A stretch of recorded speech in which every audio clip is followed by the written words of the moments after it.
So I'm driving around in my 2012 Range Rover L322 autobiography. I've been hearing this popping sound that's been slowly progressing. Sometimes it's there, sometimes it's not, but when it gets warm out, that's when you really hear the popping sound. And it's oftentimes when you're making a turn at a slower speed, like let's say into a grocery store, into a mall, you go over just a little tiny bump, you hear this little clunk, pop, clunk sound. And it's been driving me nuts. So I ended up replacing all my front suspension components. It does have 130,000 miles on this thing, so I ended up replacing the inner and outer tie rods, the bushings, the upper and lower control arms, the ball joints, and my sway bar links. All of it. Now I replaced like one at a time just to see where that noise was coming from, and it didn't resolve the issue. So basically I replaced everything, and that clunking sound is still there. So if you guys are having that clunking sound, and let me share this sound with you guys, and I hope you guys can hear it, because I'm in my Range Rover with my camera and the noise is coming from the front of the vehicle. So I just want to share with you what the noise sounds like.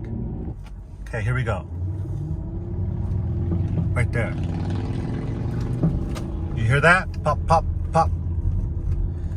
And again, this oftentimes just happens when there's a body roll. Right there. You hear that?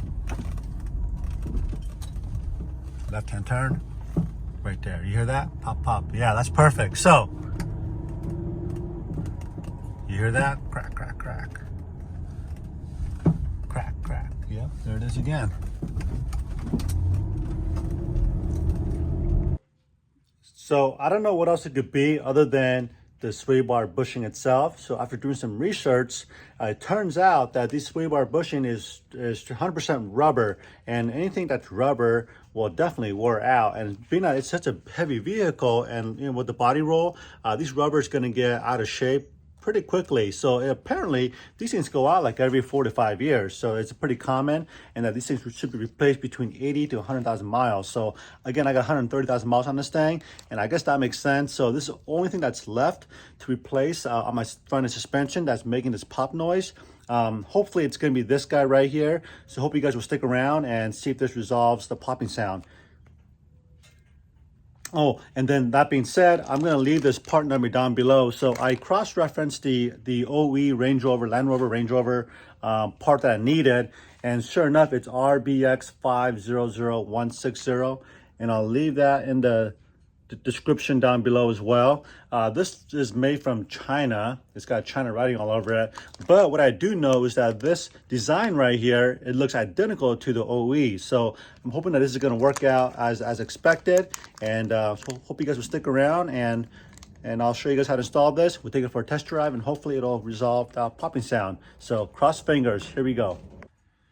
All right, so one quick update. I'm gonna try to make this video really short because it's gonna be really hard to get my camera under the Range Rover where you guys can see everything. It's really tight and whatnot. So I'm gonna grab the part. I'm gonna take the bracket that holds this bushing together, and I'll pull it out, show you guys on camera what I did and how to get this back on, so you guys have a good idea if you want to do this yourself. It's really like a 10-minute job on each side. The hardest part is crawling under there and getting dirty. So be right back. Stay tuned. All right, guys. So I want to show you the bushing that I'm going to replace. It's right there. You can see a little slit in the rubber bushing there. Let me get a little closer up. All right, so there you go. And that's what we're going to replace right there. It's held down by two 10 millimeter bolts. Super easy to get into. If you have, like, I have a lot of heat shield that's surrounding this. You got to push some of that heat shield away. And there's also a 8 millimeter screw that holds the heat shield together over that bracket. So we have to take that out so that you can move that heat shield away, so you can access that bracket right there that's overlapping on top of the bushing. So let me show you guys on the bottom of the vehicle what it looks like. Okay, so there's that bolt right there in the middle of the screen. Actually, that's not a 10 millimeter. That looks like a 14 millimeter nut that needs to come off. Let me get a little better light there. And there's that bushing right there. Again, I replaced the upper lower control arms, all the bushings. The bushing actually comes with the control arm itself. I replaced the ball joints. It's all brand new. Yeah, I replaced pretty much everything you can think of down here. Okay, quick update. Finally got the bushing off the sway bar. Getting this bracket that goes over the bushing was actually pretty easy. So another quick update. This bolt right here is a 17 millimeter. I said 10 earlier. No, that's a 17. The actual little screw that goes on the heat shield, that's actually an 8 millimeter. Okay, so this is the brand new bushing right here, and this is the old one. Now the difficult part was actually getting the bushing off the sway bar because, you know, it gets really hot underneath the vehicle. Well, you can kind of see the rubber melted on the sway bar.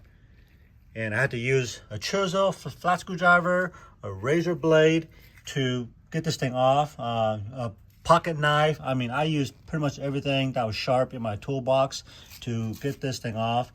Then once I got it off, there was still some remnants here on my sway bar back there. It's kind of hard to see. So I took again, my chisel and razor blade to get it cleaned off really well. So I just want to give you guys an update. This part right here took me about 20 minutes on each side to get this thing off. Taking your tire off was very helpful. I was doing this with the tires on, but once I took the tires off, it just made it a lot easier. Oh, one more quick update. To move that sway bar around so you guys can maneuver it, I disconnected the lower sway bar link so that this thing can move freely, like so.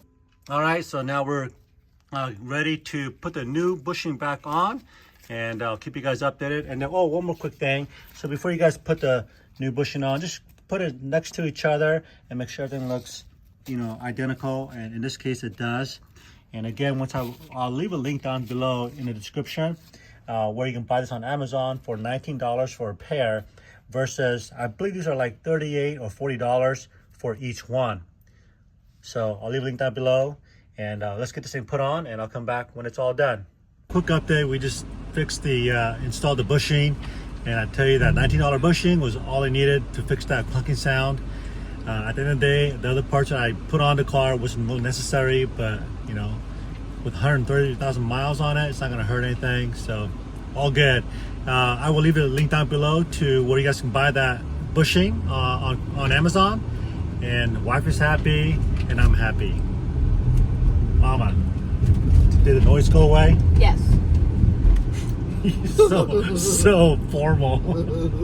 So thanks for watching. Hope this video was helpful, and if you have any comments or questions, leave it down below, and help to answer whatever you have. In the meantime, we'll see you guys in the next Range Rover video.